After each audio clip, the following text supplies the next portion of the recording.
Գեհամ Նազարյան։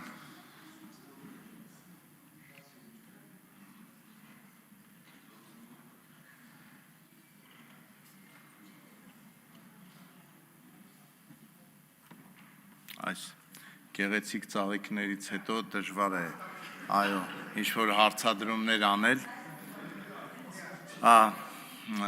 շնորհավորում եմ ու ցանկանում եմ, որ ամեն անգամ պարեկների հետ շփումից հետո մարդկանց մոտ ցանկություն առաջանա պարեկներին, եթե ոչ ծաղկե փունջ, ապա մեկ այլ նվեր տալ։ Ես ինչի վրա եմ խնդրում ուշադրություն դարձնեք, որ պարեկները երբեմն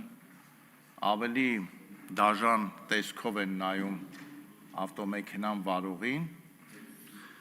քան ֆաշիստական կինոների մասին, ֆաշիզմի մասին պատմող կինոներում համակենտրոնացման ճամբարների այդ վերակացուները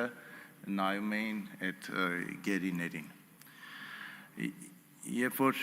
պարեկը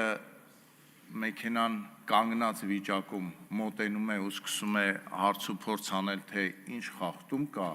ավտոմեքենայի հետ կապված, ասում եմ կանգնած, այդ դեպքում արդեն տրամադրությունը տնկնում է և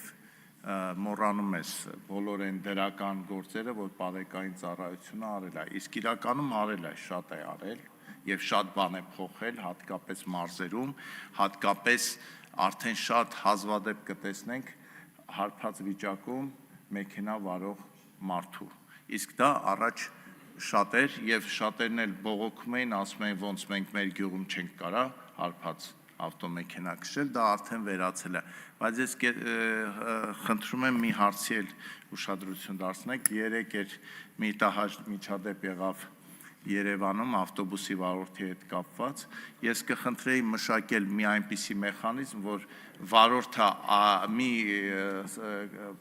կոճակի սեղմումով պարեկային ծառայությունը շուտ կարողանա օգնության հասնել և ես կխնդրեի այդ դեպքը մի քիչ ավելի ուշադիր ստուգեք, որովհետև դա սովորական խուլիգանություն չի, որովհետև որպես կանոն 32-33 տարեկան տղաները ավտոբուսում կռիվներ չեն սարքում վարորդի հետ, դա այլ տեղից եկող, այլ ինչ-որ մի բան էր, խնդրում եմ ուշադիր լինել, շնորհակալություն։ Շնորհակալություն, պարոն Նազարյան։